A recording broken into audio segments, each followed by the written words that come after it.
When, in the course of human events, it becomes necessary for one people to dissolve the political bands which have connected them with another, and to assume among the powers of the earth the separate and equal station to which laws of nature and of nature's God entitle them.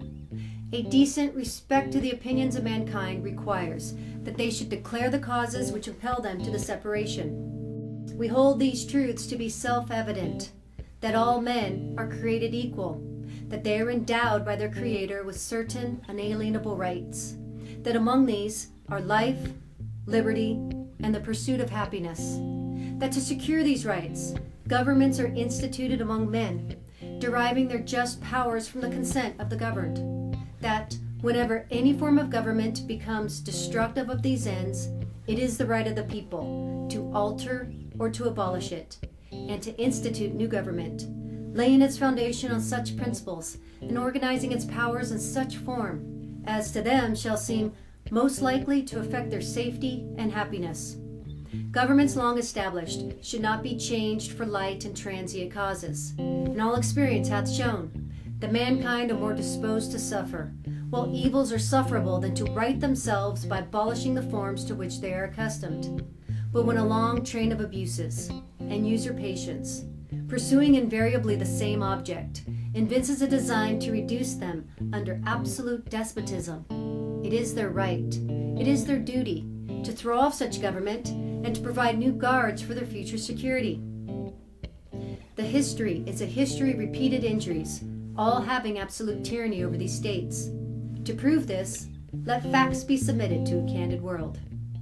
Refused assent to laws for the public good, forbidding governors to pass laws till assent be obtained, and has neglected to attend them. Refused to pass laws for large districts of people unless those people relinquish the right of representation. Has called together legislative bodies at places distant from their public for the sole purpose of fatiguing them into compliance.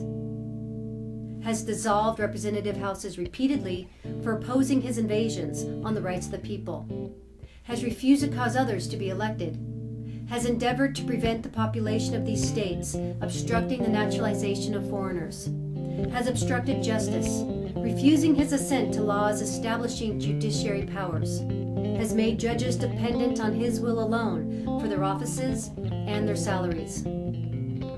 Has erected new offices, sent swarms of officers to harass our people, has kept among us in times of peace standing armies without consent, has affected to render the military independent of and superior to the civil power, has combined with others to subject us to a jurisdiction foreign to our Constitution and unacknowledged by our laws, giving his assent to their acts, for quartering armed troops among us, for protecting them by mock trial from punishment for any murders on the inhabitants of these states, for cutting off our trade with all parts of the world, for imposing taxes on us without our consent, for depriving us of trial by jury, for transporting us beyond seas to be tried for pretended offenses, for abolishing the free system, introducing absolute rule, for taking away our charters, abolishing our most valuable laws, and altering fundamentally the forms of our governments, for declaring themselves with power for us in all cases whatsoever,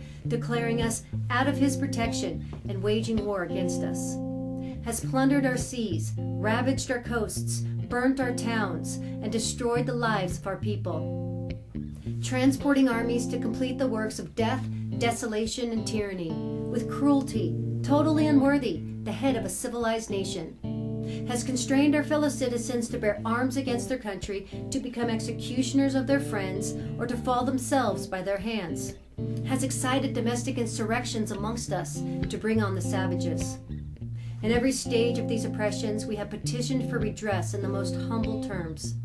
Our repeated petitions have been answered only by repeated injury. A character is marked by every act which defined a tyrant as unfit to be the ruler of a free people. We have warned them. We have reminded them. We have appealed to their native justice, and we have to disavow these usurpations, which inevitably interrupt our connections and correspondence. They have been deaf to the voice of justice, and we must hold them as we hold the rest of mankind. Enemies in war, in peace, friends. We, the representatives, appealing to the supreme judge of the world of our intentions, and by the authority of the good people, solemnly publish and declare that these are and ought to be free and independent states, and have full power to levy war, conclude peace, contract alliances, establish commerce, and to do all other things which independent states may do.